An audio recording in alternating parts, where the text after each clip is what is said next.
করোনাকালীন সময় এই মহামারীতেও দীর্ঘদিন স্কুল বন্ধ ছিল বা আছে, কিন্তু আমরা শিক্ষা কার্যক্রমকে এগিয়ে নেওয়ার স্বার্থে ত্রিপুরা বহুমুখী উচ্চ বিদ্যালয় কর্তৃক যে আমার ঘর আমার স্কুল যে প্রোগ্রাম, এই প্রোগ্রামে আজকে আমরা একটা ক্লাস নিতে চাই।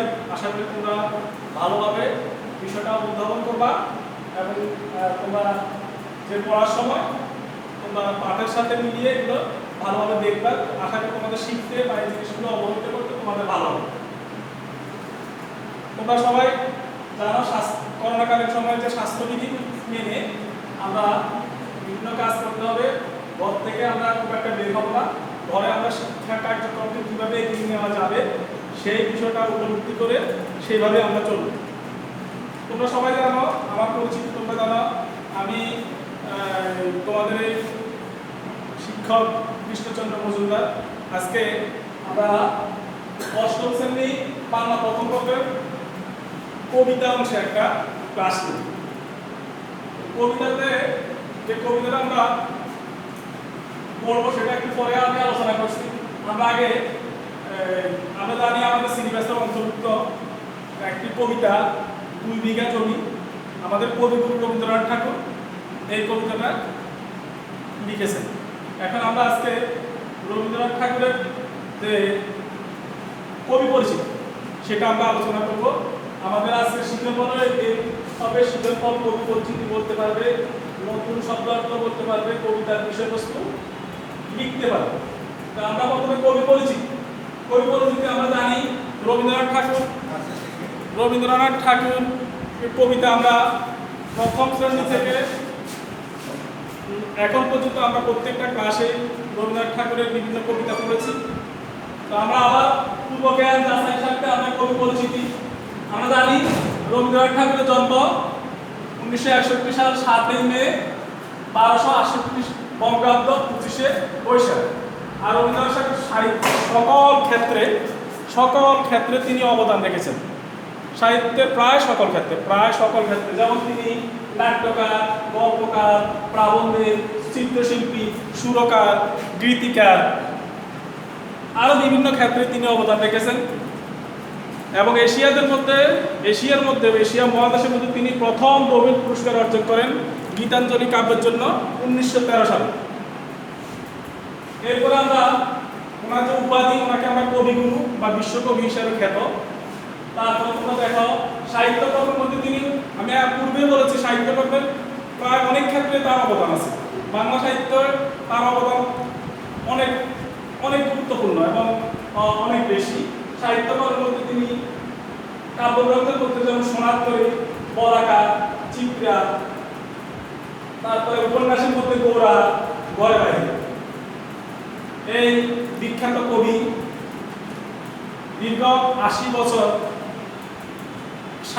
তার সাহিত্যের অনন্য কর্ম দ্বারা বাংলা সাহিত্যকে উজ্জ্বল দৃষ্টান্ত স্থাপন করেছেন।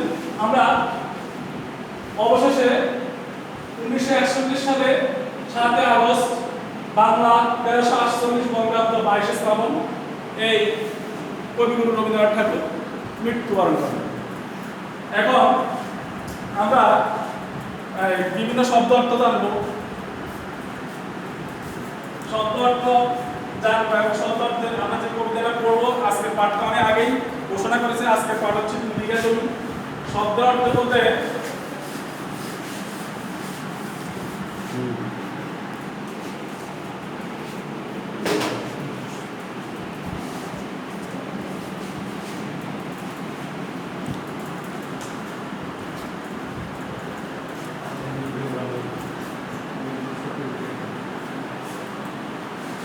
দেখো, ভূস্বামী একটা নতুন শব্দ, এটা হচ্ছে জমির মালিক বা জমিদার বলে।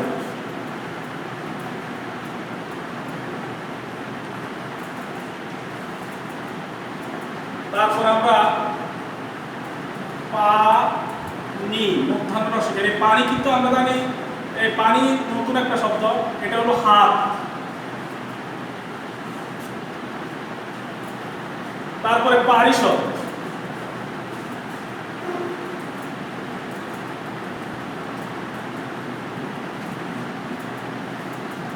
এটা হলো মোসাহেব বলা হয়। আরিশা শব্দের অর্থ হচ্ছে মোসাহেব বা পার্শ্বচর, এটাকে পার্শ্বচর নামও বলা যায়। তোমরা আরো অনেক শব্দ, প্রহর, প্রহর,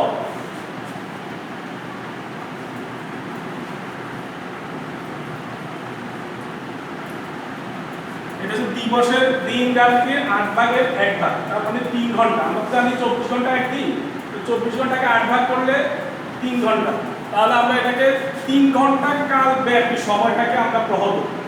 3 ঘন্টা কাল ব্যাপী, তাহলে 3 ঘন্টা কাল ব্যাপী সময়।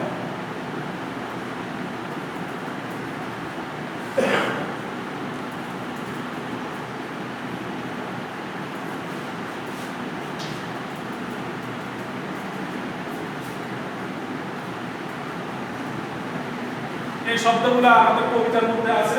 আমরা এখন পাঠ পরিচিতি নিয়ে আলোচনা করব। পাঠ পরিচিতি আমাদের যে 2 বিঘা জমি, 2 বিঘা জমি একেবারে দরিদ্র কৃষক উপেন, দরিদ্র কৃষক। আমরা পাঠ পরিচিতি নিয়ে আলোচনা করব। 2 বিঘা জমি কৃষক উপেন দেনার দায়ে তার সর্বস্ব, তার জমি জমা সর্বস্ব শেষ হয়ে গেছিল, অবশিষ্ট বাকি ছিল মাত্র 2 বিঘা জমি।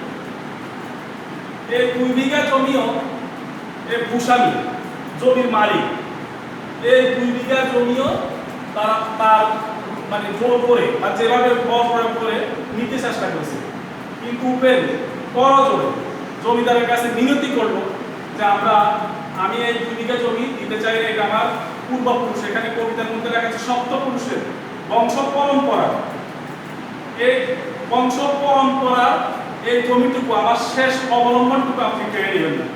তখন জমিদার, অত্যাচারী জমিদার কিন্তু তা মানল না। ভূস্বামী বারবারই তার জমিটা কেড়ে নেওয়ার চেষ্টা করলো এবং এক সময় সফল হলো, মিথ্যা দেনা দায়ে আদালতে ডিক্রি দিল। কবিতার মধ্যে এবার উল্লেখ আছে, আদালত ডিক্রি প্রদান করলো যে এই জমি আর জমিদারের হবে এবং সে সমান, দৈর্ঘ্য প্রস্থের সমান, এই জমিদার দৈর্ঘ্য প্রস্থের সমান সে একটা বাগান দেবে। এবং অবশেষে উপেন সেখান থেকে মানে বাধ্য হলো সে তার পূর্বপুরুষের ভিটে বাড়ি ছেড়ে অন্যত্র চলে যাবে।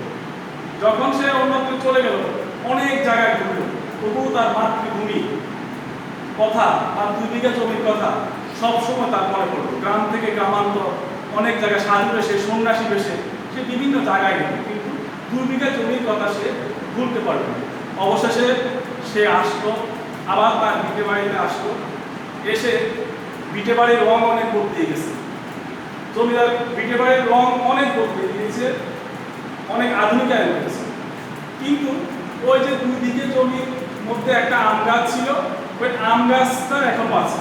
তখন সে আম গাছের নিচে বসলো, বসে হঠাৎ 2টো আম, পাকা ফল আম তার কোলের কাছে পড়ল। সে এটাকে মায়ের স্নেহের দান স্বরূপ মনে করে এটা সে নিল। কিছুক্ষণ পরেই ওই জমিদারের যে পারিষদ, যে মোসাহেব, আমরা যে শব্দের অর্থে যে কথা প্রয়োগ করছি, সে আসলো। একেবারে সে এসে তাকে গালি দিল, গালি প্রদান করে অবশেষে তাকে চোর সাব্যস্ত করে সে জমিদারের কাছে নিয়ে গেল। জমিদার তাকে সাধু বেশি চোর রূপে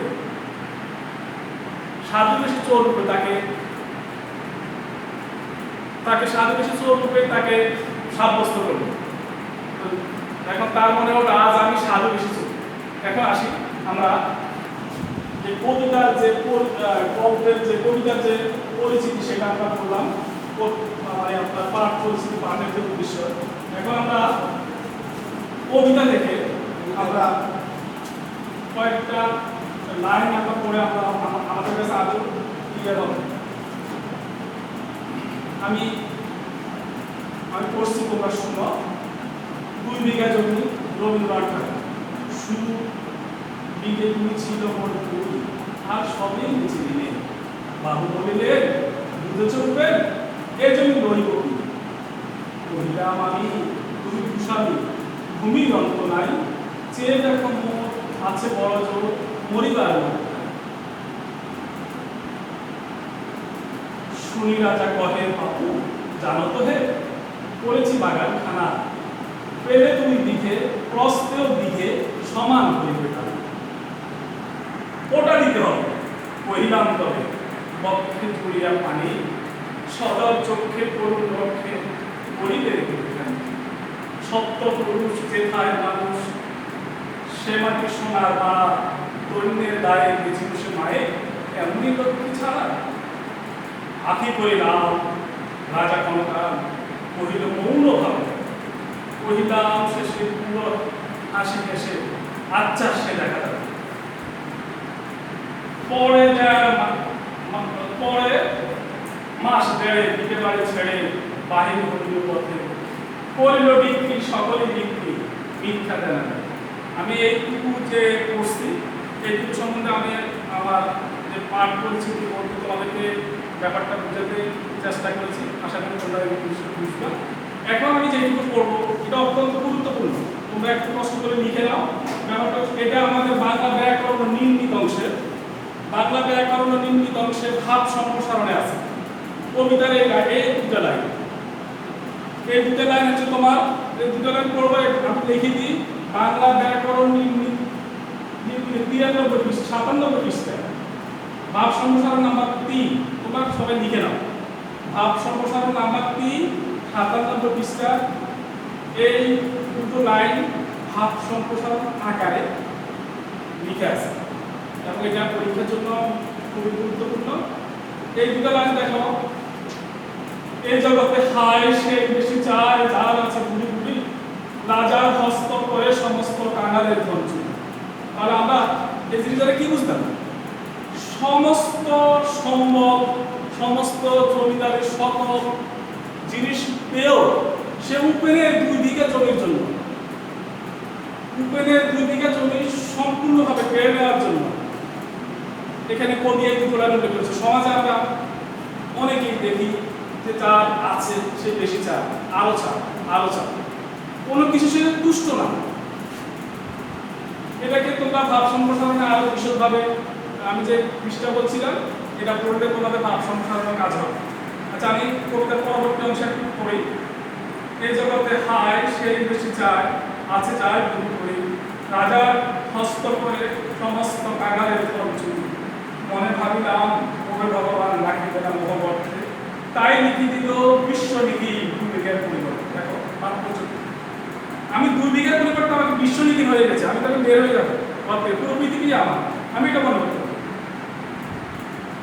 সন্ন্যাসী দেশে তিনি দেশে দেশে হইয়া সাধু শিষ্য, কত ফিরিলাম মনোহর ধাম কত মনোরম দৃশ্য। ভূধরে সাগরে বিচরে নগরে যখন যেখানে পড়ি, শুধু নিশিদিন ভুলিতে পারিনি সেই 2 বিঘে জমি। তাহলে ভূধর একটা উৎসব আসছে, ভূধর মানে পর্বত। আমি যখন যেখানে ভূধরে থাকি যেখানেই থাকি, কিন্তু আমার নিশিদিন রাত দিন আমার শুধু এই 2 বিঘে জমির কথাই আমার সম্পূর্ণ চিন্তায় থাকে। একদিন শেষে পরিবারের দেশে বড়ই বাসনা। আমি তোমাদেরকে এখন যে কবিতার যে অংশটুকু পড়বো এটাও গুরুত্বপূর্ণ জিনিস, এটাও বাংলা ব্যাকরণ নির্মিত শাখার সারাংশ অংশে আছে, তোমরা লিখে নাও সবাই। এটা অত্যন্ত গুরুত্বপূর্ণ জিনিস। এখানে বাংলা দ্বিতীয় পত্রের বাংলা ব্যাকরণ নির্মিত বইয়ের 94 পৃষ্ঠা 2.6 যে সারাংশটা সেটার মধ্যে কিন্তু এটা আছে। আমি আবার বলি 54 বাংলা ব্যাকরণ নির্মিত বইয়ের 94 পৃষ্ঠা 2.6 এই সারাংশটা আছে। দেখো আমি পড়ি, তোমরা একটু দেখবা, সবাই ভালো করে মনোযোগ সহকারে শুনবা। নম নম নম সুন্দরী নম জননী জন্মভূমি, গঙ্গার তীরে স্নিগ্ধ ছবি জীবন জুড়াবে তুমি, অবারিত মাঠ গগন বলা চুল পদধূলি, ছায়া সুন্দরীর শান্তির নীল ছোট ছোট প্রাণী, পল্লব ঘন আম্র কানন রাখালের খেলা গেহ, স্তব্ধ অতল দিঘিকাল জল বিশীত শীতল স্নেহ, বুক ভরা মধু বঙ্গের মধু জল ভরে যায় ভয়ে, মা মা বলিতে প্রাণ করে আন চান চোখ আসে জল। তাহলে এই সারাংশ আমরা মূল যে ব্যাপারটা দেশের প্রতি জন্মভূমির প্রতি যে গরব এই অংশে উঠে এসেছে নমনম। মানে আমি প্রতিনিয়ত আমার দেশকে আমার জন্মভূমিকে আমি ভালোবাসবো এবং এটাকে আমি মায়ের সাথে তুলনা করছি। মা বলিতে প্রাণ, তোমরা একটু লক্ষ্য করো, ভাবটা লক্ষ্য করো, তোমরা সত্যিই অনুপ্রাণিত হবে। দেখছো, মানে জন্মভূমির প্রতি কবির যে ভালোবাসা, এটা উপেনের মাধ্যমে কবিতার এই অংশে অত্যন্ত সুচারুভাবে কবি এই জিনিসটা উঠে আসছে। তোমরা এই জিনিসটার মধ্যে দু তিনটা লাইন আছে পাঠ্য বইতে আমি বলছি পৃষ্ঠা নাম্বার, তোমরা এটা ভালো করে পড়বা। এরপর দেখো 2 দিন পরে দ্বিতীয় প্রবেশ নিজ গ্রামে কুমোরের বাড়ি দক্ষিণে ছাড়ি রক্ত রাখলি বাড়ি রাখিহাট খোলা নন্দের গোলা মন্দির করি আছে। যেভাবে সে গ্রামে ঢুকতেছে তার বিবরণটা এখানে দিয়েছে। ঈশাতুন শেষে পৌঁছেছিল এসে আমার ওই যে তার বিবিকে চলে গেছে ধিক ধিক করে শত ধিক করে কুলার নিরাজ কুলাটা ভূমি যখনই যাহার তখনই তাহার দেখি জননী তুমি। সে কি মনে হবে একদিন জলে ছিলে দরিদ্র মাতা আঁচল ভরিয়া রাখি ভরিয়া পূর্ণ সাত পাতা আজ পণ্ডিতে কারের গোড়াইতে ধরেছ বিরাস বেশ 5 লগা পাতা অঞ্চলে রাখা পুষ্পে খচিত বেশ। আমি তো লাগি দিয়েছি বিরাগী প্রিয়হারা সুখী তুই হেতা বসি বলে রাক্ষসী হাসিয়া কাটা ধনির আদরে, মানে ওই জমিদারের আদরে। জমিদার তো নিজস্ব, এখন তো 2 বিঘা জমি জমিদারের, এখন ওটা বলতেছে জমি ধনির আদরে গরব না ধরে এতই হয়েছে ভিন্ন কোনখানে দেশ নাহি অবশেষে সেদিনের পৌঁছিনি কল্যাণ ধনী ছিলে তুমি ওই ক্ষুধাধার সুধার হাসি যত হাসো আজ যত করো সাজ ছিলে দেবী বলে দাসী। ছিলে দেবী বলে দাসী, লক্ষ্য করো, আমার কাছে তুমি ছিলে দেবী আর এখন তুমি দাসী। তুমি বিলীন ইয়া ফিরিয়া ফিরিয়া চারিদিকে চেয়ে দেখি প্রাচীরের কাছে এখনো সে আছে, সেই আম গাছে দেখি বসে তার তলে নয়নের জলে শান্ত হইল ব্যথা মনে মনে মনে মনে একে মনে মনে উদিল শরীরে বালক কালের সেই মনে পড়ে জ্যৈষ্ঠের ঝড়ে রাত প্রতিবরে উঠি তাড়াতাড়ি ছুটি আম করো সেই সমুদ্র স্তব্ধ পাঠশালা পলায়ন ভাবিলাম আর কি কোথায় ফিরে পাবো সে ছিল সহসা বাতাস ফেলে গেল শ্বাস পাখা দুটো জায়গা আছে দুটো পাখা ফল রবির মতো আমার আছে ভাবিলাম মনে বুঝিয়া তৎক্ষণে আমার ছিল মাথা স্নেহের সে টানে বহু সম্মানে বারেক থেকে মাথা হেন কারে হায় জন্ম প্রায় কোথায় হতে এলো মালি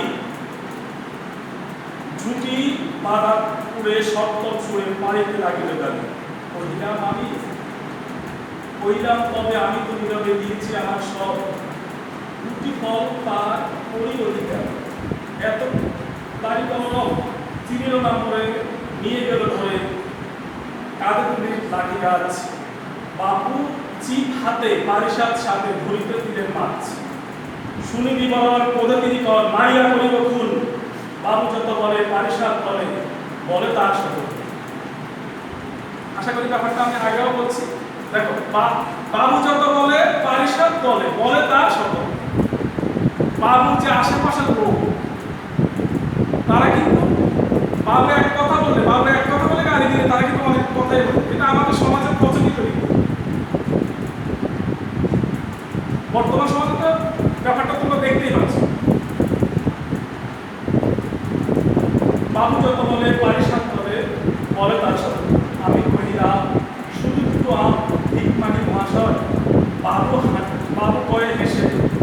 সন্ন্যাসী পাকা চোখ বিষয়।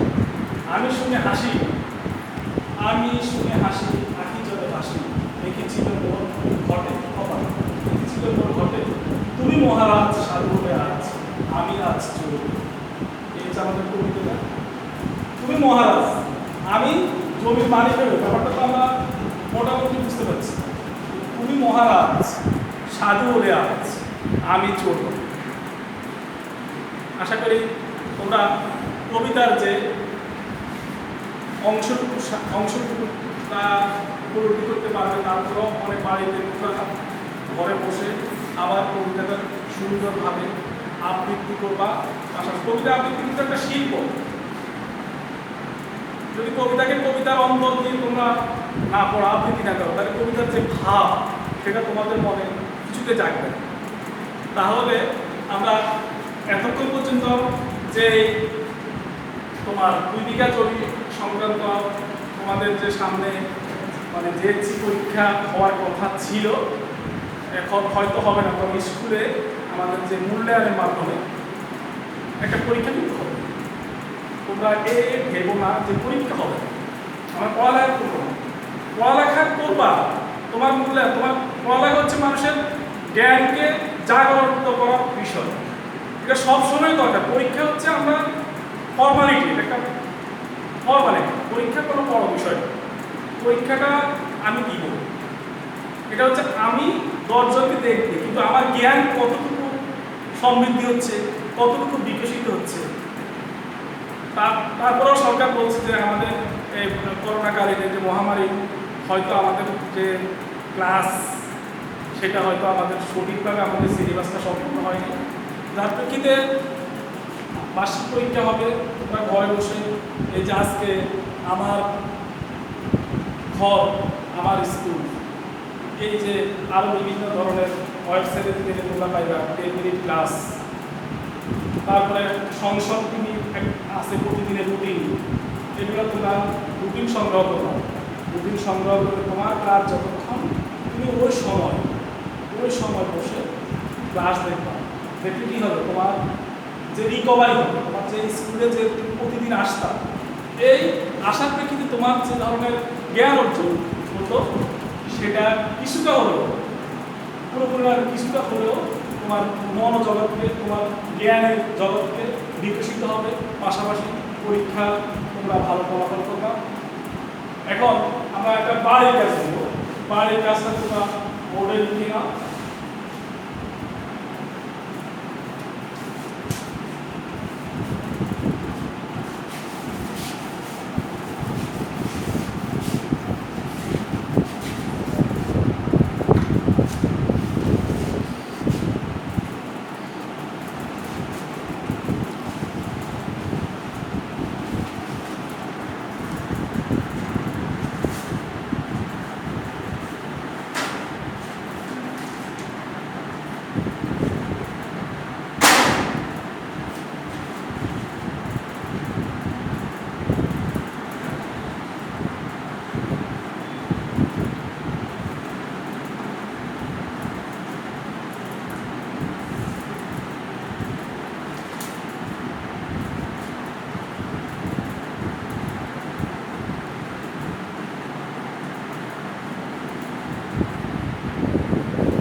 তোমার কবিতার বিষয়বস্তুর সাথে মিল দেখে তোমার কোনো অভিজ্ঞতা আছে কিনা, এমন কোনো অভিজ্ঞতা আছে কিনা যে অভিজ্ঞতার একটি চিত্র মানে গদ্য আকারে গল্প আকারে তুমি এটা তুলে ধরে তুমি লিখবা। সবাইকে আবারও ধন্যবাদ জানিয়ে আজকে আসতে